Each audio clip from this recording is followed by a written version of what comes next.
Halo dan selamat datang kembali di pembahasan mendalam kita. Kali ini kita pegang sumber yang menarik ya, buku report. Kita mau fokus gali satu bab spesifik nih, bab 6. Judulnya tentang gaya T-Rex pas kita hadapi potensi konfrontasi. Konfrontasi itu situasi yang sering bikin nggak nyaman kan? Momen kita perlu bilang enggak, atau mau kasih kritik, atau ya sekedar pertahanin pendapat kita lah. Nah, bab ini ngebahas gaya T-Rex yang katanya sering banget identik sama konflik. Tepat sekali. Jadi misi kita sekarang ini, kita mau coba bedah total si T-Rex. Kita lihat nanti gimana gaya ini bisa, destruktif banget kalau dipakainya negatif ya. Kayak menyerang, menghakimi, ngerendahin gitu. Tapi yang menarik dari sumber ini, ternyata ada juga sisi baiknya T-Rex. Gaya yang tegas, terus terang, kritis tapi membangun, dan jelas. Kalau dipakai benar malah bisa efektif banget loh. Oke. Ini menarik nih. Jadi bukan cuma soal lari dari konfrontasi, tapi gimana menghadapinya dengan cara yang pas gitu ya. Kita bakal lihat contoh-contoh dari buku ini. Kan ada yang ekstrim kayak interogasi, tapi juga ada yang sehari-hari banget, masalah di rumah atau kantor. Siap ya, buat kita pahami bareng cara jinakan T-Rex dalam diri kita, dan juga pas ketemu orang lain yang gayanya T-Rex. Yuk kita mulai aja. Jadi, boleh dijelasin lebih dalam nggak? Apa sih sebenarnya gaya komunikasi T-Rex ini menurut buku report? Kenapa namanya T-Rex gitu? Agak serem ya kedengarannya? Iya, jadi sumber ini ngegambarin T-Rex itu sebagai gaya komunikasi yang orientasinya ke konflik. Mungkin disebut T-Rex ya, karena asosiasinya sama kekuatan, dominasi, mungkin potensi agresi juga, kayak dinosaurusnya itu kan. Dan ini seringkali jadi gaya yang paling menantang buat dikuasai. Soalnya melibatkan emosi banget dan butuh kontrol diri yang tinggi. Nah yang paling penting nih, kita harus paham ada dua sisi T-Rex ini.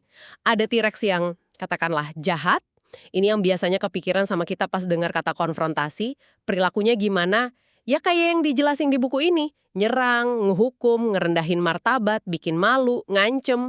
Tujuannya itu kayak mau menang aja gitu, tapi caranya ngerusak lawan bicara. Tapi ada juga T-Rex yang baik. Ini bukan berarti jadi lembek loh, justru kebalikannya. Tegas, terus terang, berani ngeritik kalau emang perlu. Dan jelas banget pas nyampain pesan. Bedanya apa? Tujuannya itu bukan buat nyerang atau ngerendahin, tapi buat nyampain kebenaran, atau batasan, atau fakta penting secara lugas, tanpa ada bumbu agresi atau emosi negatif yang rusak hubungan. Oke. Nah, contoh T-Rex jahat yang paling ekstrim di buku ini kan yang soal video interogasi di Basra, Irak gitu ya. Itu kan viral dulu. Gimana persisnya analisis buku ini? Kenapa kok cara interrogator itu dianggap gagal total? Oh iya, contoh itu jelas banget nunjukin T-Rex jahat yang pun brutal banget. Si interrogator di video yang bocor ke Guardian itu, dia pakai serangkaian taktik yang tujuannya bukan nyari info, tapi kayak mau ngancurin harga diri tahanan aja. Dia ngehina personal, kamu menjijikan, terus ngancem fisik sama kematian. Salah satu dari kalian digantung nanti. Ku hajar kau. Dia juga negasin kekuasaan absolutnya, nggak peduli sama kebutuhan dasar kayak tahanan minta minum, dan terus ngerendahin. Nah, kacau kan lo sekarang? Aduh, ngeri banget ya dengernya. Terus hasilnya gimana? Malah nggak dapat apa-apa dong dia. Sama sekali nggak efektif. Nol besar. Sumber ini nengesin banget kalau interogasi verbal kasar kayak gitu tuh gagal total. Bukannya bikin tahanan ngomong, yang ada malah perlawanan, nolak komunikasi sama sekali, hubungannya rusak permanen. Pesan utamanya jelas banget sih, agresi itu cuma mancing agresi balik atau pertahanan diri. Nggak ada info berguna yang didapat. Yang ada cuma pembangkangan, kebencian. Ini bukti nyata lah kalau T-Rex jahat itu yang ngerusak tujuan komunikasi itu sendiri. Oke, interogasi itu kan kasus ekstrimnya. Tapi kalau di rumah nih, kadang kita suka kelepasan jadi T-Rex juga kan. Apalagi kalau sama anak atau pasangan pas lagi emosi banget. Buku ini ngasih contoh nggak? Tentu aja, dan ini nih yang bikin relevan banget buat kita semua. Gaya T-Rex jahat itu bisa muncul dalam skala lebih kecil, tapi ya tetap aja ngerusak. Contoh yang dibahas itu konflik orang tua anak. Misalnya nih, orang tua yang pakai ancaman, kalau kamu nggak nurut, awas ya, gitu. Atau maksa, bahkan sampai pakai aplikasi buat ngunci gadget anak dari jauh sebagai hukuman. Pernah dengar kan yang kayak gitu? Wah, iya pernah dengar tuh. Terus dampaknya gimana kata buku ini? Mungkin sekilas kelihatan berhasil ya, anaknya jadi nurut. Tapi sumber ini ngingetin dampak jangka panjangnya. Rasa marah, benci, nggak percaya yang numpuk di anak. Anak nurut bukan karena hormat atau paham, tapi karena takut atau terpaksa. Akibatnya apa? Mereka jadi belajar nyari celah, ngakalin sistem. Ada contoh menarik loh di buku ini, soal anak laki-laki yang saking kesalnya, dia ngehack akun ibunya, terus masang aplikasi serupa di HP ibunya, buat bales dendam gitu. Hah? Serius? Sampai nge-hack balik, gila juga ya? Iya, itu nunjukin kalau T-Rex jahat itu cuma mancing perlawanan, bukan kerjasama atau pengertian. Terus ada juga contoh ayah yang marah ke anak remajanya kan? Soal pulang malam sama belum dapat kerja musim panas itu. Itu T-Rex jahat juga berarti? Betul, itu contoh bagus gimana T-Rex jahat nyelip di percakapan sehari-hari. Coba deh kita perhatiin pilihan kata si ayah. Nyurang pribadi, kamu tuh nggak ngapa-ngapain di rumah ini. Terus pakai sarkasme, nyakitin. Apalagi dapat kerjaan. Sikapnya kompetitif kayak lagi perang. Kamu tuh harus ngasilin uang di rumah ini. Dan ngehakimi motif si anak. Kamu maunya semua dikasih gitu aja tanpa usaha. Oh, jadi bukan cuma soal nada tinggi atau marah-marahnya ya, tapi pilihan katanya itu loh yang nyerang dan ngehakimin. Itu ciri T-Rex jahat. Kanan, bukannya diskusi cari solusi, yang ada malah konflik makin panas. Nggak ada ruang buat pahamin perspektif si anak atau cari jalan keluar bareng. Kalau T-Rex jahat separah itu dampaknya, terus gimana caranya kita bisa tetap tegas, jujur misalnya pas perlu kasih kritik, atau netapin batasan, tapi nggak jadi monster komunikasi gitu. Apa sih kuncinya T-Rex yang baik ini menurut sumbernya? Nah, ini dia intinya si T-Rex yang konstruktif atau baik. Kuncinya gini, lugas, terus terang, kritis kalau emang perlu, dan jelas banget. Pesan disampaikan tanpa basa-basi, tapi juga tanpa muatan emosi negatif. Jadi nggak ada tuh marah meluap-luap, sarkasme, ngehakimin, atau sengaja niat ngerendahin. Tujuannya murni buat nyampein pesan penting atau batasan secara efektif. Sumber ini ngaitinnya sama prinsip kejujuran yang dibahas di bagian lain buku. Idenya bukan ngindarin konfrontasi sama sekali, tapi juga nggak perlulah ngehantam orang lain pakai kebenaran secara brutal. Ada cara kok nyampein kebenaran yang sulit tapi tetap bisa diterima. Kedengarannya bagus ya di teori, tapi gimana prakteknya nih? Apalagi kalau situasi lagi panas-panasnya. Ada nggak sih panduan dari buku ini cara berubah dari refleks T-Rex marah jadi T-Rex tegas di momen-momen krusial gitu? Ada, dari praktis banget sumber ini nyaranin 3 langkah konkret. Ini awalnya mungkin buat situasi kayak interogasi ya, tapi relevan banget kok buat konfrontasi sehari-hari. Pertama, kutip bukti secara langsung. Pakai fakta, data, atau kalau bisa kutipan langsung dari omongan orang itu. Sampaikan spesifik dan objektif, hindari generalisasi atau melebih-lebihkan. Kedua, sajikan bukti yang bertentangan, kalau ada. Tunjukin aja kontradiksinya atau masalahnya di mana, tapi tetap tenang. Jangan pakai nada nuduh atau ngehakimin. Jaga keseimbangan sama objektivitas. Ketiga, sarankan solusi atau jalan ke depan. Fokus ke tujuan akhir. Anda maunya apa sih setelah konfrontasi ini? Langkah perbaikannya gimana? Tujuannya bukan buat menang debat, tapi capai hasil yang konstruktif. Oke, langkah-langkahnya kedengeran sangat terstruktur ya. Tapi gimana kalau pas kita coba lakuin ini, orang lain malah reaksinya emosional banget? Misalnya jadi marah besar, nangis, atau malah nyerang balik. Gimana tuh? Nah, ini pertanyaan penting banget, soalnya emosi itu ya bagian dari konfrontasi, nggak bisa dipisah. Kunci pertama, kata sumber ini, adalah ngelola emosi Anda sendiri dulu. Tetap tenang, itu fondasinya. Kalau Anda ikut kepancing, wah, T-Rex baik bisa langsung berubah jadi jahat. Kunci kedua, akui emosi mereka. Ingat nggak analogi soal balita dan kaos yang pernah dibahas? Gimana ngakuin perasaan si balita dulu? Oh, kamu sedih ya nggak bisa pakai kaos biru? Bisa ngeredain tantrumnya sebelum kita bisa ngomongin pilihan kaos lain. Prinsipnya mirip di sini. Ngakuin perasaan mereka. Saya bisa lihat paham kamu sangat marah kecewa soal ini. Itu bukan berarti setuju sama alasan marahnya ya, tapi nunjukin kalau Anda dengar dan hargain perasaan mereka. Ini bisa nurunin pertahanan mereka, ngebuka sedikit ruang biar pesan faktual Anda bisa didengar. Kalau langsung ke fakta atau solusi pas orang lain lagi meluap-luap emosinya, itu seringkali nggak efektif. Emosinya perlu diurus dulu lah. Itu poin penting banget soal ngelola emosi. Nah, buat T-Rex baik dalam praktek nih, di buku ini kan ada contoh Emilia pas rapat sama layanan sosial. Itu situasinya pasti tekanannya tinggi ya, rapat formal gitu. Gimana si Emily bisa pakai T-Rex baik di sana? Iya, contoh Emily ini kuat banget karena nunjukin T-Rex baik di situasi profesional yang risikonya tinggi. Jadi Emily ini seorang praktisi, dia nggak setuju sama keputusan rapat soal kasus KDRT.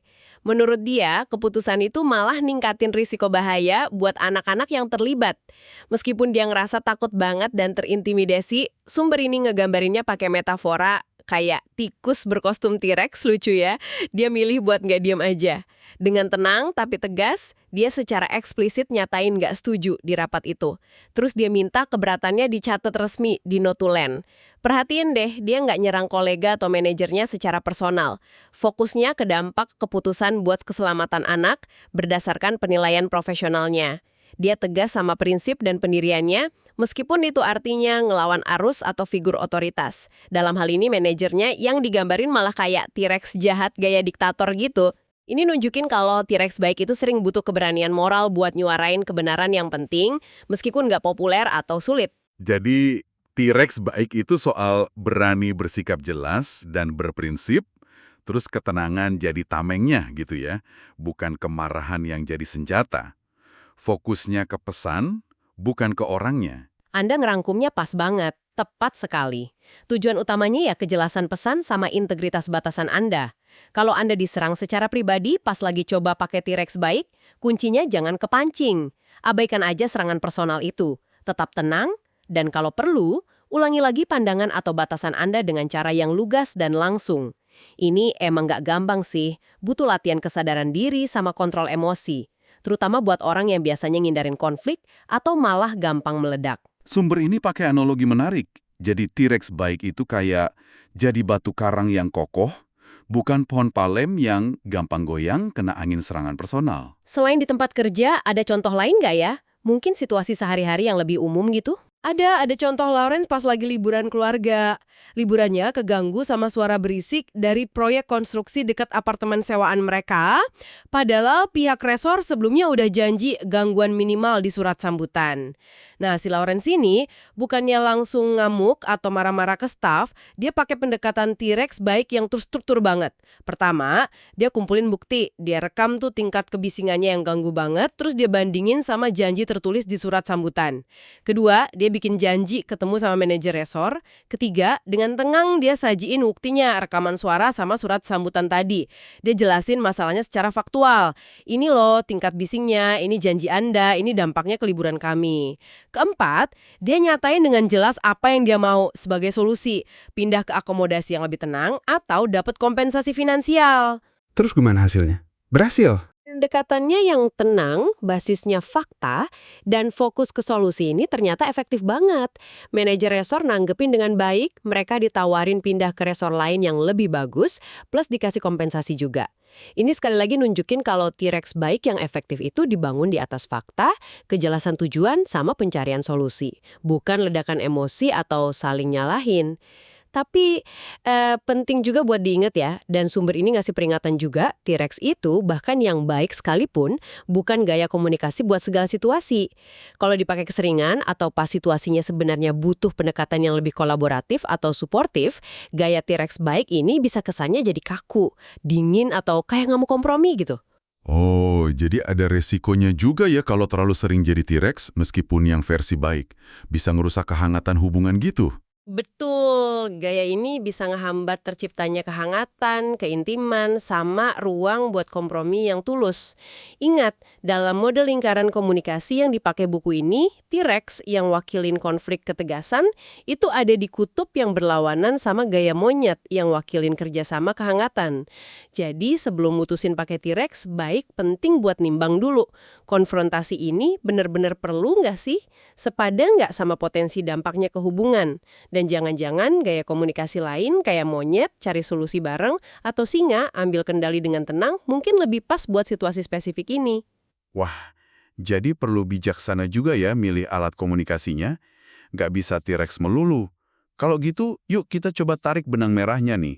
Dari semua pembahasan bab 6 ini, apa sih intisari atau pelajaran kunci yang bisa kita ambil buat ngelola gaya T-Rex ini biar lebih efektif? Sumber ini ngerangkumnya bagus banget, jadi 5 pelajaran inti. Ini bisa kita jadiin panduan praktis lah. Semacam checklist gitu sebelum atau pas lagi hadapin konfrontasi. Pertama, tentukan tujuan dan batasan. Sebelum masuk konfrontasi, pikirin dulu yang jernih. Hasil akhir realistis apa yang mau Anda capai. Terus, batasan minimum Anda yang nggak bisa dinego itu apa? Your bottom line. Kejelasan ini penting biar nggak hilang arah pas emosi. Kedua, pastikan perlu dan proporsional. Tanya ke diri sendiri, konfrontasi ini beneran perlu dilakukan sekarang nggak? Masalahnya cukup signifikan. Terus respons yang mau Anda kasih itu sepadan nggak sama pelanggaran atau masalahnya? Hindari bikin drama dari hal kecil lah. Ketiga, gunakan fakta secara objektif. Nah, ini kunci T-Rex baik. Pegang bukti konkret, data, observasi faktual. Hindari asumsi, interpretasi subjektif, atau ngebiarin emosi ngewarnain cara Anda nyampain fakta. Sajikan dengan tenang dan jelas. Keempat, hindari personalisasi serangan pribadi. Ini garis pemisah utama antara T-Rex baik dan jahat. Jangan pernah, dalam kondisi apapun, pakai sarkasme, hinaan pribadi, agresif verbal, marah yang rusak, atau sengaja usaha ngerendahin martabat orang lain. Kalau ini kebiasaan Anda pas marah, ya latih diri buat ngilangin itu. Kelima, jangan abaikan perasaan orang lain. Nah, ini bagian yang sering kelewat nih. Akui dan validasi emosi yang ditunjukin orang lain, meskipun menurut Anda reaksinya lebay. Coba bersikap penasaran. Kenapa ya dia semarah ini daripada ngehakimin? Kok bisa sih dia marah cuma gara-gara ini? Sumber ini ngasih contoh bagus. Pas remaja marah disuruh kerjain PR, daripada langsung balas marah, beraninya kamu, coba deh mikir, apa ya yang lagi terjadi sama dia sampai reaksinya gini? Mungkin lagi stres soal lain. Ngakuin perasaan mereka itu bisa ngebuka pintu dialog yang lebih konstruktif. Ini ringkasan yang padat banget dan actionable ya. Ternyata ngelola konfrontasi itu bukan sekedar soal benar atau salah doang ya, tapi gimana cara kita nyampainnya. Beda antara T-Rex yang ngerusak hubungan sama T-Rex yang justru bisa memperjelas batasan dan nyelesain masalah itu, ya terletak di niat, ketenangan, fokus ke fakta, sama pengakuan terhadap perasaan orang lain juga. Tepat sekali. Dan seringkali tantangan terbesarnya itu bukan cuma ngenalin gaya T-Rex di orang lain, tapi justru ngendaliin T-Rex di diri kita sendiri. Terutama T-Rex jahat yang bisa muncul kayak refleks otomatis pas kita ngerasa terancam, diserang, atau frustrasi. Kayak yang disinggung di bagian akhir buku ini, langkah pertama menuju komunikasi yang lebih baik itu seringkali cuma dengan berhenti ngelakuin hal yang buruk. Belajar buat nggak langsung nyerang balik, nggak pakai sarkasme pas kesel, nggak ninggiin suara secara agresif, itu aja udah kemajuan gede banget buat ngelola T-Rex internal kita. Ini jadi bahan renungan yang menarik banget ya. Mungkin pertanyaan buat Anda yang lagi dengerin nih. Kapan terakhir kali Anda ngerasa perlu ngeluarin T-Rex Anda dalam sebuah interaksi? Yang keluar itu versi yang ngebangun, tegas, jelas, tapi tetap jaga martabat semua pihak? Atau jangan-jangan tanpa sadar Anda kepleset ke versi yang ngerusak, penuh amarah, serangan pribadi, sama sarkasme? Dan setelah dengerin pembahasan ini, ada nggak sih situasi di masa lalu yang mungkin bisa Anda tangani beda dengan hasil yang lebih baik buat hubungan dan tujuan Anda? Wah, itu refleksi yang kuat. Karena pada akhirnya ya, menguasai T-Rex yang baik, mampu tegas tanpa perlu marah, mampu nyampein kebenaran yang sulit tanpa nyerang pribadi itu salah satu skill komunikasi tingkat tinggi loh. Ini bukan soal jadi pribadi yang keras atau dingin, tapi soal punya keberanian buat jujur dan berprinsip, sambil tetap jaga rasa hormat. Baik buat diri sendiri maupun buat orang lain. Intinya soal kejelasan bukan kekerasan. Terima kasih banyak sudah menyimak eksplorasi mendalam kita tentang mengelola T-Rex kali ini. Semoga ada manfaatnya ya. Sampai jumpa di pembahasan sumber Anda berikutnya.